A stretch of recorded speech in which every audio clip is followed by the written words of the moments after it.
Hello everyone, welcome to Gcentrics। तो दोस्तों in the recent trend series signals and systems में हम बात कर रहे हैं आज लाप्लास ट्रांसफॉर्म के क्वेश्चंस की। सो दोस्तों this question was asked in the GATE electrical engineering paper 2022, यानी कि इसी साल गेट डबल में ये क्वेश्चन पूछा गया था। चलिए सबसे पहले क्वेश्चन को रीड करते हैं, then we will analyse this question. So let a causal LTI system, guys mention किया गया है सिस्टम जो है कैसा है, कॉजल है, okay, be governed by the following differential equation. Differential equation यहां पर आपको दी गई है 1y of t plus 1/4 dy by d t equal to 2x of t, where xt and yt are the input and output respectively। xt by t, xt क्या है, input है, और yt क्या है, आउटपुट है, okay. It's impulse response is, आपसे पूछा गया है कि इसका इम्पल्स रिस्पॉन्स क्या होगा, दैट्स द क्वेश्चन। क्वेश्चन सभी को क्लियर है? आपसे इम्पल्स रिस्पॉन्स पूछा गया है, एक्सटी को इनपुट बोला गया है, वाईटी को आउटपुट बोला गया है, क्लियर है सभी को? डिफरेंशियल इक्वेशन यहां पे दी गई है जिससे कि एक्सटी और जो इनपुट है बेसिकली एक्सटी और आउटपुट वाईटी को हम रिलेट कर पाए, उसके लिए आपको डिफरेंशियल इक्वेशन प्रोवाइड की गई है। सो अगेन मैं कहूंगा this question is basic level question, यानी कि इस क्वेश्चन को भी आप अटेम्प्ट कर सकते थे, जिन्होंने एग्जाम दिया होगा उन्होंने, ज़्यादातर लोगों ने से करेक्ट अटेम्प्ट कर लिया होगा। छोटा सा एक नोट पॉइंट ऑब्जर्वेशन जस्ट मैं आपको बता देता हूं, हालांकि ज्यादातर लोगों को ये बहुत अच्छी तरीके से क्लियर होगा। गाइज हम किसी भी सिस्टम का ट्रांसफर फंक्शन जब डिफाइन करते हैं, ट्रांसफर फंक्शन मैंने पुराने सेशंस में भी इसकी बात की है। ट्रांसफर फंक्शन हम डिफाइन करते हैं as ratio of what, Laplace transform of output जो कि यहां पर y ऑफ t है, so obviously y of s to the Laplace transform of input. So particularly इस क्वेश्चन की अगर हम बात करें तो इस क्वेश्चन में जो आउटपुट है वो है yt और जो इनपुट है वो xt है। सो एज यूजुअल आप बोलेंगे y of s divided by what, x of s, ये डिफाइन करेगा ट्रांसफर फंक्शन। यानी कि मुद्दे की बात यह है कि ट्रांसफर फंक्शन इक्वल टू हो गया ys upon x of s, ये डिफाइन किया हमने ट्रांसफर फंक्शन। ये ज़्यादातर लोगों को याद होगा, आप इसे याद रखिएगा। अगर कोई कंफ्यूजन है तो बिल्कुल आप इसे रिमाइंड कीजिएगा, और it's very important thing, okay. अब थोड़ा सा दूसरा इंपॉर्टेंट पॉइंट मैं आपको बता दूं। देखिए ट्रांसफर फंक्शन को हम कई बार h ऑफ s से डिनोट कर देते हैं, ys upon x is equal to h of s। एक कॉन्वोल्यूशन प्रॉपर्टी हम पढ़ते थे एलटीआई सिस्टम के लिए, let me recall that property to you. Convolution property याद होगा सभी को, xt convolve with ht gives yt। यहां पर हम yt को मैं जस्ट बोलूंगा, लिखूंगा नहीं ज्यादा चीजें। देखिए yt को हम बोलते हैं आउटपुट सिग्नल, आप चाहें तो लिख लें आउटपुट सिग्नल yt, xt है इनपुट सिग्नल, स्मॉल ht है इंपल्स रिस्पॉन्स। गाइज जब हम इसका लाप्लास ट्रांसफॉर्म लिखते हैं, ध्यान से सुनिएगा, बहुत सिंपल ऑब्जर्वेशन है। लाप्लास ट्रांसफॉर्म जब हम इसका लिखते हैं तो ये कन्वर्ट हो जाता है करस्पॉन्डिंगली प्रोडक्ट में, xs into hs, this is equal to what, ys। अच्छा h ऑफ t क्या था? h of t was the impulse response. h of t is what guys, ध्यान से सुनिएगा, एक बहुत सिंपल सा कंक्लूजन मुझे आपको क्लियर करना है। h ऑफ t क्या है? इंपल्स रिस्पॉन्स है, बिल्कुल। अच्छा h ऑफ t का अगर हमने लाप्लास ट्रांसफॉर्म लिया तो हमारे पास क्या है, h ऑफ s आया, बिल्कुल सही बात है। तो क्या मैं ऐसा लिख सकता हूं, h of s is what, Laplace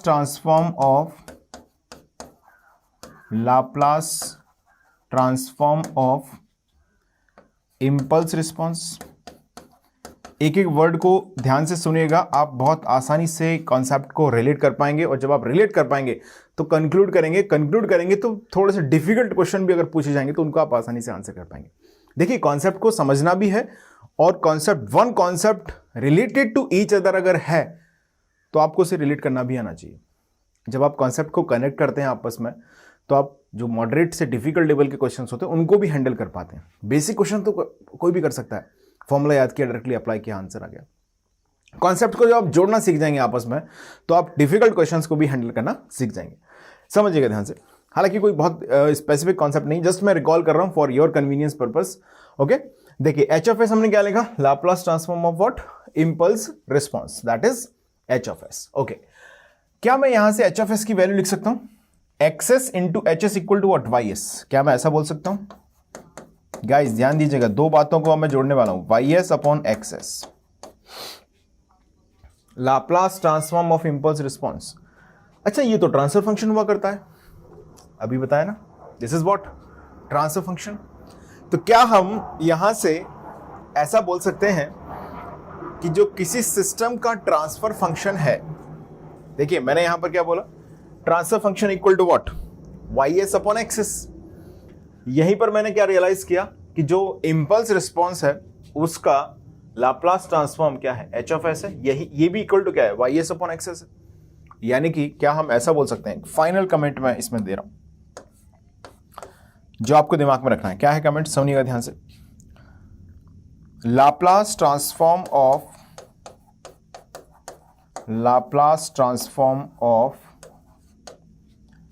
impulse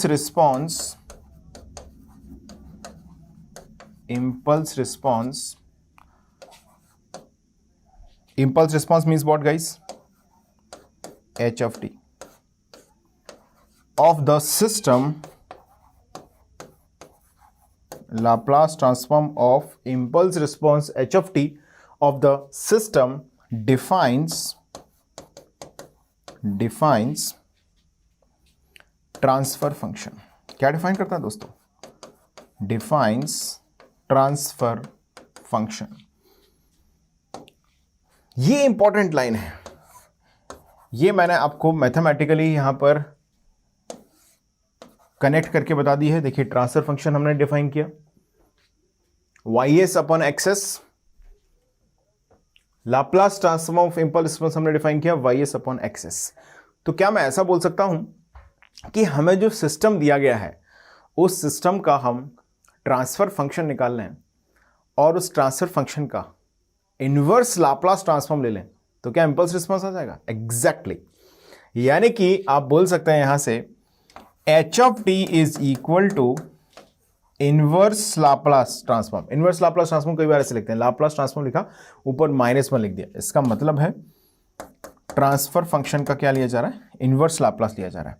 या दूसरा स्टेटमेंट में बोलूं कि transfer function is simply what, Laplace transform of H T.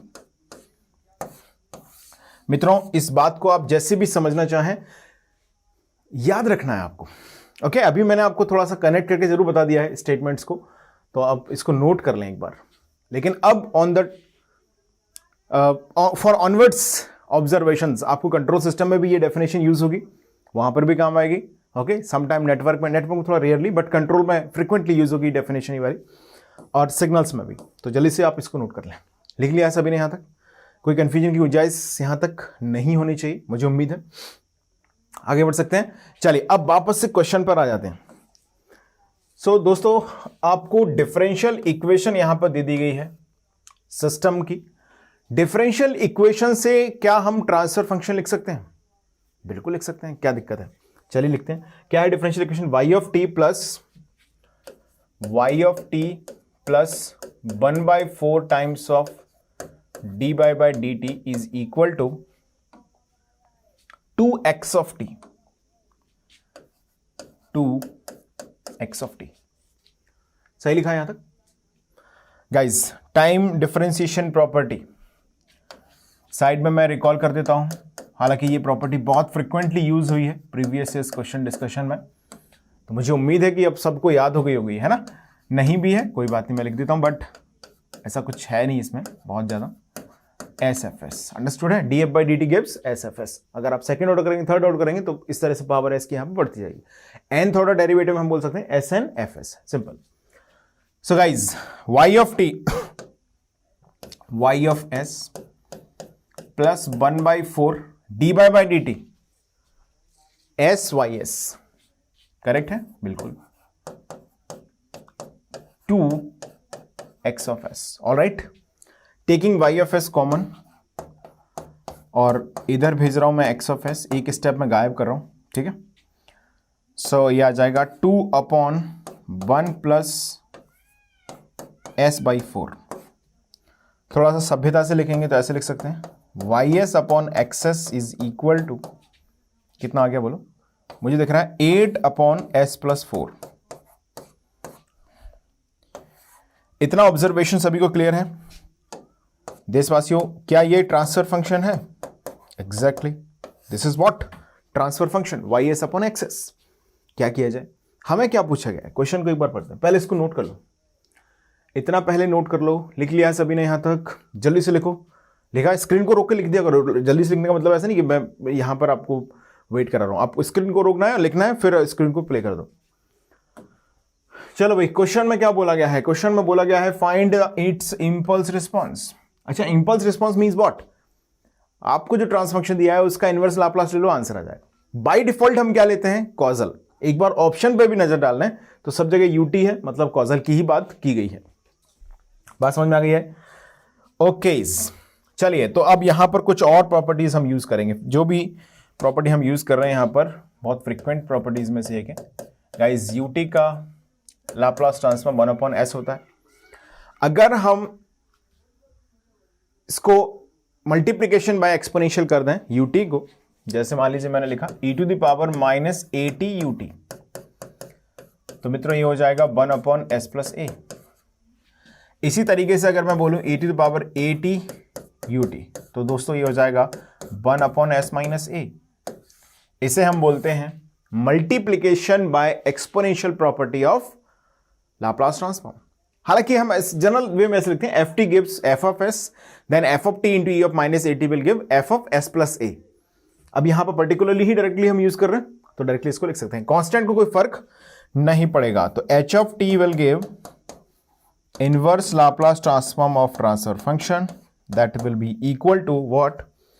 8, ये तो कांस्टेंट है, बिल्कुल वही रहेगा। 1/s प्लस 4, कौन सा फॉर्मेट बन रहा है? मुझे लग रहा है ये वाला e⁻80 ut। अच्छा, एक ही वैल्यू कितनी है फिर? 4, तो क्या लिखेंगे? e⁻4t ut। ये कोई एक ऑप्शन हमारा होना चाहिए सही, 8 इंटू e⁻4t ut। एक बार मैच कर लें आंसर को,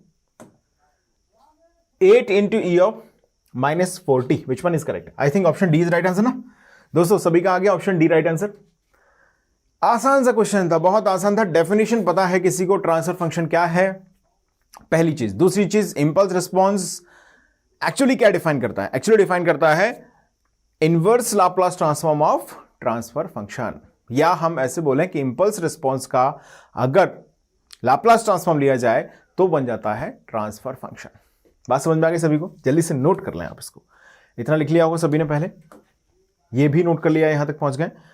अब बात करते हैं दोस्तों नेक्स्ट क्वेश्चन। ये मैंने पहले लिखा दिया आपको नेक्स्ट क्वेश्चन की। बिफोर दैट छोटा सा अनाउंसमेंट है, सिग्नल्स एंड सिस्टम जीसेंट्रिक एप्लीकेशन को आप डाउनलोड कर सकते हैं गूगल प्ले स्टोर से। वहां पर आपने अगर प्रॉपर वे में सिग्नल सिस्टम अभी तक नहीं पढ़ा है सिस्टमैटिकली, मान लीजिए आप सेल्फ स्टडी से प्रिपेयर कर रहे हैं इसको, तो बहुत अच्छी बात है। लेकिन अगर आपको थोड़ा सा और कॉन्सेप्चुअली ग्रिप करना है चीज़ों को फ्रॉम द वेरी बेसिक, देखिए कई बार क्या होता है सेल्फ स्टडी से आप पढ़ रहे होते हैं तो डाउट कुछ रह जाते हैं और वो डाउट हमें हमेशा परेशान करते हैं और कई बार उसकी वजह से क्वेश्चंस भी गलत हो जाते हैं।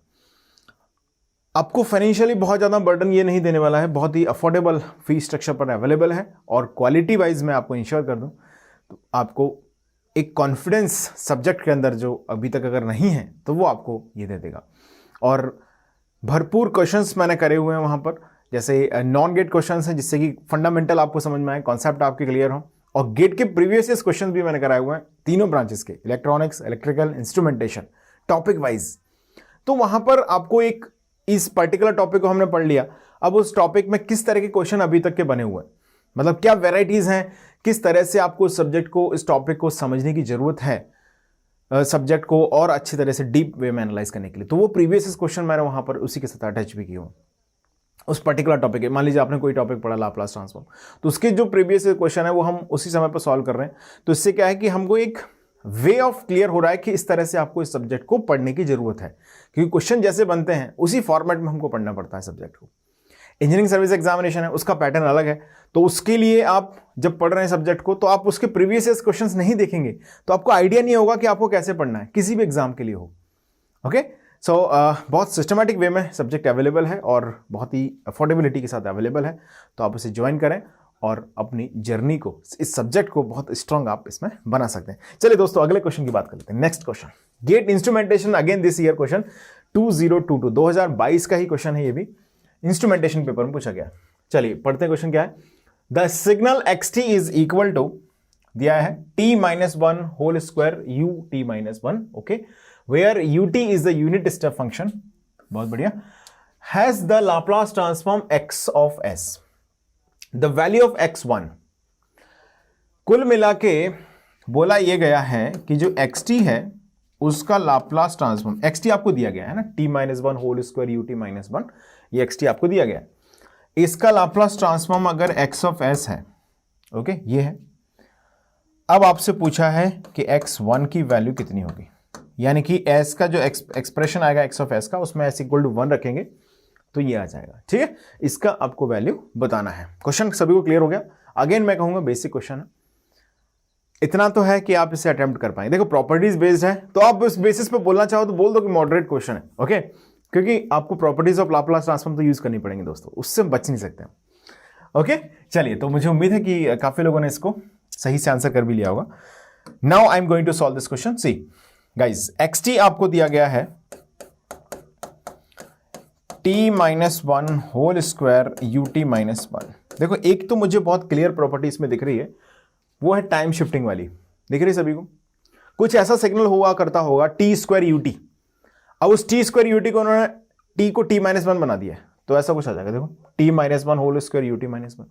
अच्छा, क्या हमको टी स्क्वायर यूटी का लाप्लास ट्रांसफॉर्म अगर मिल गया तो उसमें टाइम शिफ्टिंग लगा के काम हो सकता है? यस और नो? एग्जैक्टली। तो मॉडरेट बोलना है, बोल दो, मॉडरेट बोल दो, चलो ठीक है ना, मॉडरेट बोल सकते हैं क्योंकि 2-3 प्रॉपर्टीज में यूज होने वाली हैं। Okay, that's fine. सो दोस्तों, चलिए शुरुआत मैं कर रहा हूं इस क्वेश्चन को सॉल्व करने की। उससे पहले मुझे उम्मीद है कि आप लोग इसे ट्राई करेंगे और काफी लोग इसको आंसर कर भी पाएंगे। चलिए, तो जिन लोगों ने आंसर कर लिया बहुत बढ़िया, जो भी आंसर आपका है ABCD में से मैच करना जब मैं उसको सॉल्व कर रहा हूं। चलिए सॉल्व करें। सी गाइज, लेट अस सबसे पहले बात करें यूटी का लाप्लास ट्रांसफॉर्म आया 1/s। ओके, अब यूटी की बात तो हो नहीं रही है, हमें एक इंट्यूशन आ रहा है। इंट्यूशन क्या मतलब? हमको एक समझ में आ रही चीज कि अगर टी स्क्वायर यूटी तक हम पहुंच गए, टी स्क्वायर यूटी तक अगर हमने लाप्लास ट्रांसफॉर्म निकाल लिया तो अगला स्टेप कुछ है नहीं हैवी, सिर्फ क्या करना है, टाइम शिफ्टिंग करनी है। और टाइम शिफ्टिंग आपको मालूम है फेजर का मल्टीप्लाई हो जाएगा लाप्लास में। ओके, तो पहले हम यहां तक पहुंच लेते हैं, उसके लिए हमें यूटी मालूम है। ओके, अच्छा, इसमें टी का मल्टीप्लाई कर दें तो क्या गुस्सा आ जाएगा क्या? ये मल्टीप्लीकेशन बाय टी बोलते हैं इसको। क्या बोलते हैं इस प्रॉपर्टी को? Multiplication bye T. Late me recall this property. Guys, मैं कोशिश कर रहा हूं कि जो प्रॉपर्टी हम यूज कर रहे हैं उसको आपके लिए रिकॉल कर दूं, बट ये आपकी जिम्मेदारी है कि रिकॉल की गई प्रॉपर्टी को आप याद रखें। अब ऐसा नहीं कि अभी याद नहीं है तो कोई बात नहीं, यहां हो ही रही रिकॉल, बट आगे भी ऐसा नहीं फिर बाद में यूज फिर भी याद नहीं आ रही, तो ये थोड़ी सी प्रॉब्लम है, आपको इस पर काम करना पड़ेगा। ये होता है minus of D of S by D S. हालांकि इसका डायरेक्ट फॉर्मूला भी है, उसकी बात कर लेंगे, पहले इसको डायरेक्ट ऐसे समझते हैं, ठीक है। टी इंटू ये, तो टी यू टी हमने किया तो यहां पर क्या हो जाएगा, minus of F of S. क्या है यहां पर? यू टी खुद ही है ना, 1/n हो गया, 1/s। क्या आएगा आंसर बोलो? मुझे दिख रहा है 1/s स्क्वायर आ गया है। ओके, क्लियर है इतनी बात सभी को? ये लिखा। अच्छा, ये टी यू टी जो आया है इसको फंक्शन मान लेते हैं, इसमें टी का मल्टीप्लाई कर देते हैं, तो क्या वही प्रॉपर्टी फिर से हो गई, मल्टीप्लीकेशन बाय टी वाली प्रॉपर्टी हो गई ना ये भी।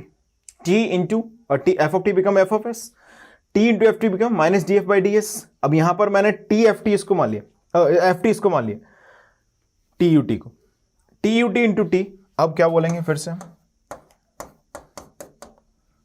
Minus of D by D S of what, 1/s square, ऐसे लिख सकते हैं।